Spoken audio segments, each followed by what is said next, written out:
Hi guys, real quick.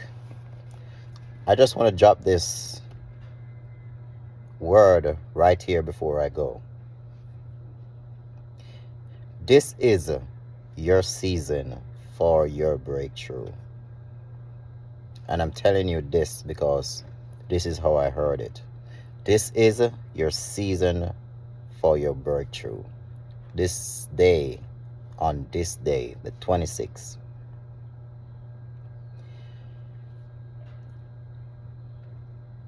this is the time where God is going to step in to your life if you open that door. The scripture said, "Behold, I stand at your door and knock. But if any man shall open that door," God said, "he will come in." 26 angel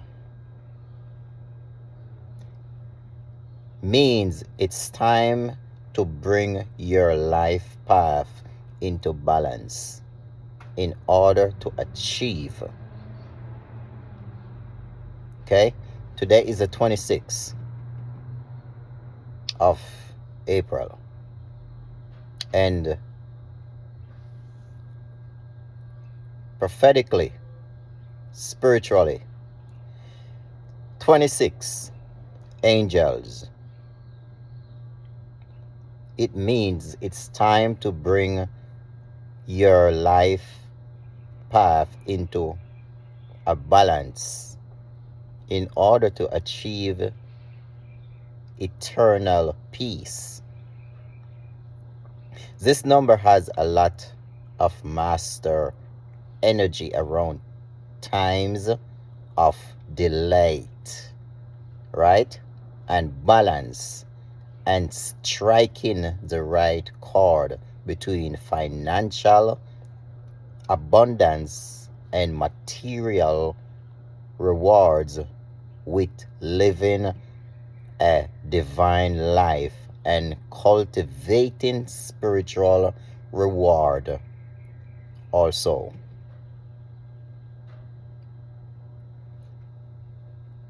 Just understand that the path where God wants to take you, it is not on a human level. It is not on your human experience, but it's on a spiritual and a divine intimacy. Now, to understand your divine life, it simply means to follow Christ. To understand your divine life, it simply means to follow Christ. So you can cultivate your spiritual reward. Okay? This day, if we enter into the guidance and allow our master to carry us through in no matter what reason, no matter what trials, no matter what tribulation you find yourself in, you can make it. But it takes you to put on the whole armor of God and said yes to him. You're going to serve him. You're going to do what's right. You're going to focus and allow him to give you that spiritual instruction and spiritual insight. Genesis 26 says, focus on the Lord. All right? Reassuring Isaac, God states that his relationship with Abraham and its blessings are for Isaac as well. God appears to Isaac not once but twice in the chapter. In both cases, the Lord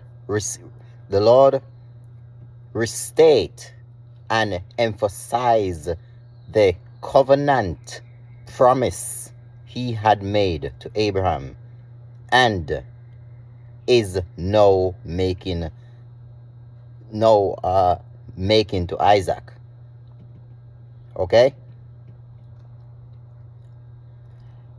For the majority of this passage, no mention is made of Jacob and Esau.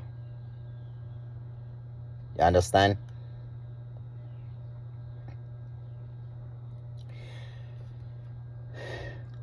For the majority of the passage, no mention is made of Jacob and Esau and Rebekah.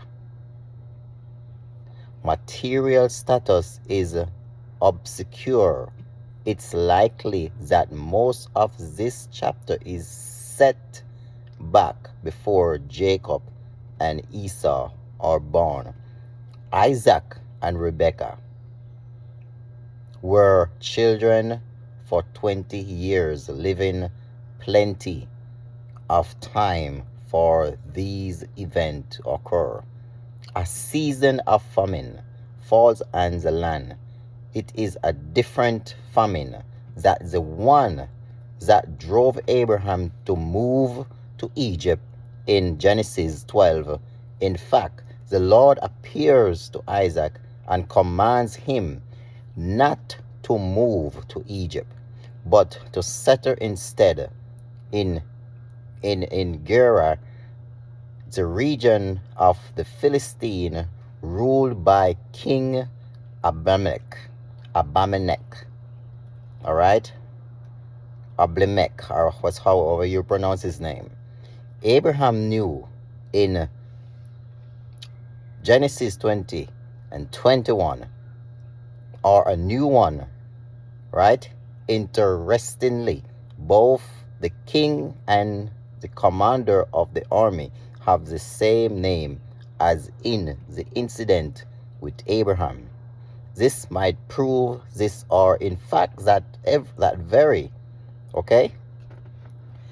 The 26th of this day, I am speaking life into someone that you will not come out empty-handed, and that whatsoever you have put up with in the last 5 years, last 3 months, last 8 months, I'm speaking life.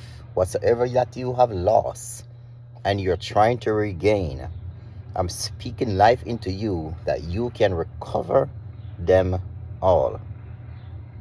Make God today the center of your life. And don't forget to walk in your divine purpose. God bless. Have a wonderful time. God bless. Have a wonderful time.